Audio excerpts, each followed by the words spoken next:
It's me, Zoe, ang batang from this to this. Opo, ngayon nga ay may pupuntahan ulit tayo. At kasama ko ulit yung mga kapatid ko makukulit, no? Pero kahit makukulit yan, love ko yan sila.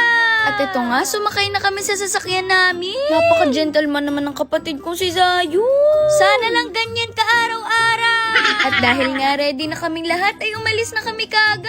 Dito lang naman po ulit kami pumunta sa Walter Mart Candelaria. Kailangan na kasi namin ulit mag-grocery kasi ubos na yung mga pagkain namin. Makapag-moonwalk nga ulit. At alam ko, dun sa mga nakarating na dito sa Walter Mart Candelaria, alam nyo rin na lagi kayong sasalubungin ng malaking electric fan na to. Paano kaya kung ganito kalaki yung electric fan namin sa bahay? Siguro hindi na lang kami mag-e-aircon, no? At dahil nga po, hindi pa kami naglalunch, napagkasunduan namin na kumain na lang muna.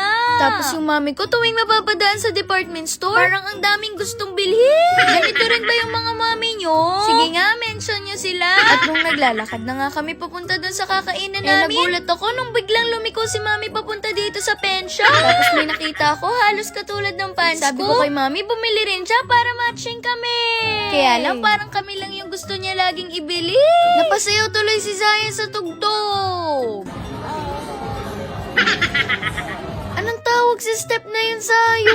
Hiyang-hiya kasi ginawa mo, no? At dahil naging window shopping lang ang lahat, eto, nagpunta na po kami sa SNR. Pizza lang po yung cravings namin ngayon, kaya dito namin napiling kumain. Lagi kasi kaming kanin sa bahay, kaya ito, nag-try naman kami ng iba. Hala, tuwang-tuwa na naman si Bunso. At syempre, ako rin tuwang-tuwa kasi matitikman ko na naman yung paborito ko. Yung chicken bake, natikman nyo na ba to? Tapos nag-order rin kami ng french fries. Kaya lang hindi kami kumakain ni Sayon yan. Ay, ako lang pala yung hindi kumakain. Pero si Daddy, paborito niya talaga yung mga ganito. At syempre, sinubukan ko na rin si Bunso dyan. Sarap. Tapos ito na, dumating na rin yung mga in-order naming pizza. At syempre, pati na rin yung paborito ni Daddyng pasta. Pero si Mami yung first bite. Pero tinikman lang daw muna ni Mami para daw masigurado niya na safe si Daddy. Wow, tinaig mo pa yung bodyguard, Mami, ah. Aba, talagang may taga-subo pa. Ikaw na talaga, Daddy. At ito, gusto rin kayo subuhan ng kapatid kong si Zayo. Tapos meron din ako nakitang cute na kambal. Nakakatuwa kasi nakilala nila ako.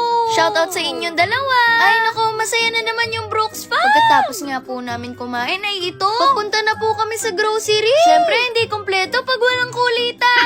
Pero sabi ni Mami, daan daw muna kami ng saglit dito sa Mr. DIY.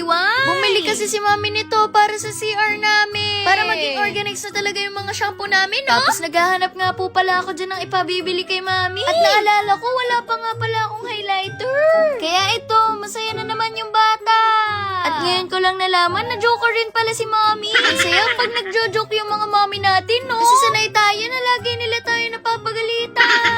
Ay naku, pupunta na talaga tayo sa grocery.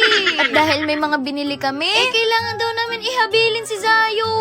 Ay hindi pala yung mga binili pala namin. Sorry Zayon, sobrang kulit mo kasi. Dahil nga bawal mag-video dito, dyan muna kayo, ha? At ito na, tapos na kami mag-grocery. Salamat sa pagsama nyo, ha? Thank you po sa lahat ng mga sumusuporta sa amin. Sa lahat ng nagpa-follow, nagko-comment, nagla-like, at nag-share. Ay naku, big shoutout sa inyo. Yun na. Bye!